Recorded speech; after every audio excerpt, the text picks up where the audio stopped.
Welcome back to Blue Collar Coder and our in-depth look at arrays. This is part 3, where we take a look at filter and slice. So last time we looked at how to get items out of an array individually, and this time we're going to look at how to get a chunk of items out of an array using these filter and slice methods. It's really cool stuff. Let's jump right into it. So let's start off with an array of numbers, and let's say that we want to get an array of all the positive numbers in here, so that would just be 10, 30, and 50. So let's create a new value called all positive, and then we'll just say numbers, and then we'll use the filter method on that to find just those positive values. So here's the contract with filter. Filter takes a predicate function. It gets given the value, index, and the original array as parameters, and you get to decide in that function whether that value stays or goes. So in this case, we're just going to say if the value is greater than 0, then the value stays.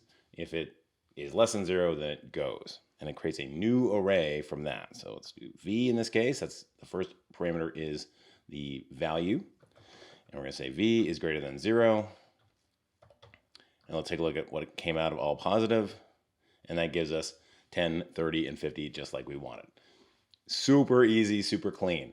By the way, people have been asking what this extension is. The extension here is Quokka, and there's a link to it in the description. All right, so just to reinforce this, let's do the same thing with negatives. So all negatives, and then we'll just, in this case, do less than 0. And now let's take a look at what all negatives came up with. And it's minus 20 and minus 40. Awesome. So you can also chain these things. So filter returns an array, and that array has exactly the same methods as the numbers array. So you can just do filter again on it, or map, or reduce, or any of these functions. So let's try that out. Let's get all the numbers that are positive but under 50. So the first thing we're going to do is say numbers.filter again, and we're going to get just the positive values. So v, where v is greater than 0. And then we're going to run a subsequent filter. So just do dot again and filter again and say v, where v is less than 50. And let's take a look at what we got out of that. And we got 10 and 30. So there you go. Those are the positive numbers under 50. Of course, in this case, you could write that with just one filter and one expression, but I really just want to show you how that chaining functionality works. So let's talk about how to filter arrays of objects. So in this case, we have a people array that has 2 items in it. It's got an object that has the name of John and an object that has the name of Anne. Cool. So let's go and find any J people. So people whose names start with J. So we'll say J people, and then we'll people filter. And in this case, again, you're going to get a person. And so you can say p.name, and then starts with, and we'll say capital J.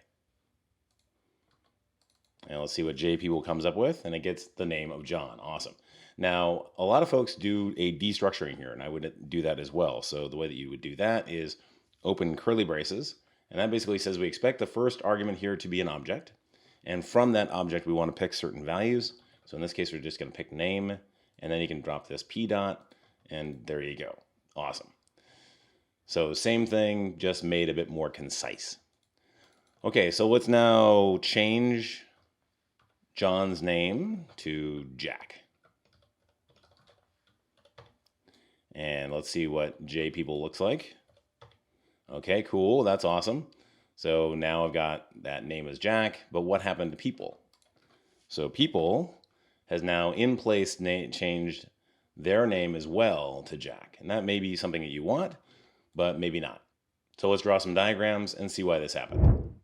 Okay, so here's our initial people array, right? We've got 2 items in our array, and because they're objects, they're actually references to those objects. If they were a string, a number, or a Boolean, they would just be stored in the array. Some people call them scalars, some people call them primitives, but they're just stored in that array, whereas objects are stored as references. So when we call filter, we got a shorter array. It was only 1 item, but it was still the same reference. So when I change this to Jack,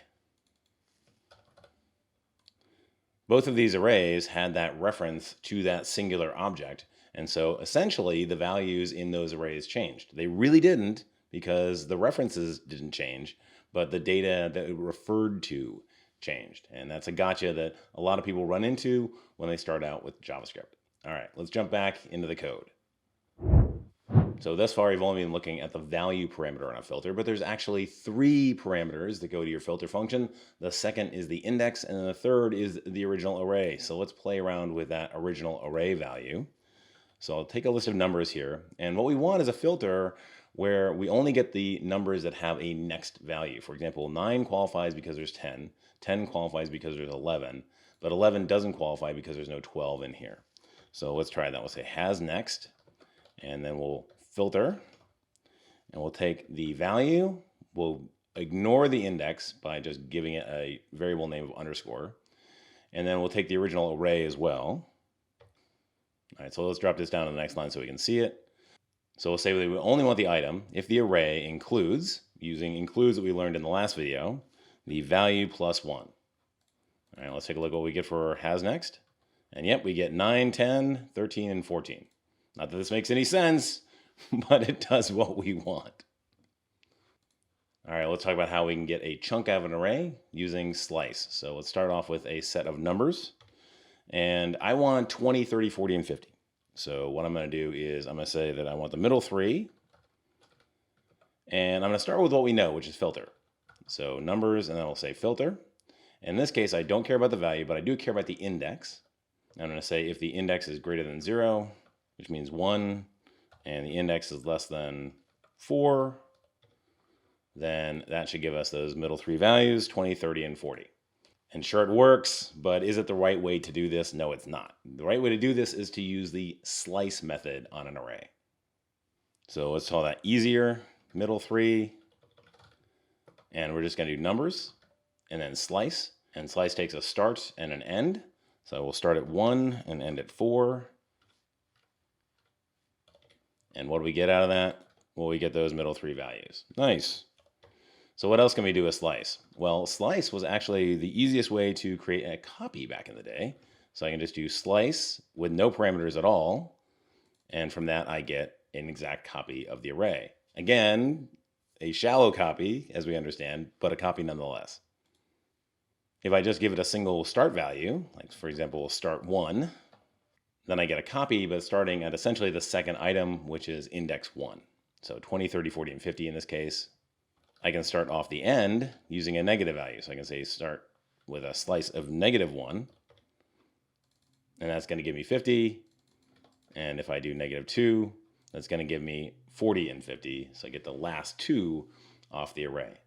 And of course, this is much more efficient than calling a filter on it because you don't have to run those functions, and it's a native function, which is very, very fast. All right, well, let's review what we've learned in this video. So we have learned how to filter through primitives like these numbers and how to chain filters or other array methods. We've learned how to filter objects and create new arrays from that, but we now understand that those arrays are still sets of references and not the values themselves. We've learned how to use the array parameter on a filter, the index parameter on a filter, and also the slice method on an array. Well, I hope this helps you understand more about the slice and filter methods on an array. If you have any questions, of course, be sure to put those in the comment section down below. And if you like this video, be sure to hit that like button. And if you really like the video, be sure to hit that subscribe button and click on that bell, and you'll be notified the next time a new Blue Collar Coder comes out.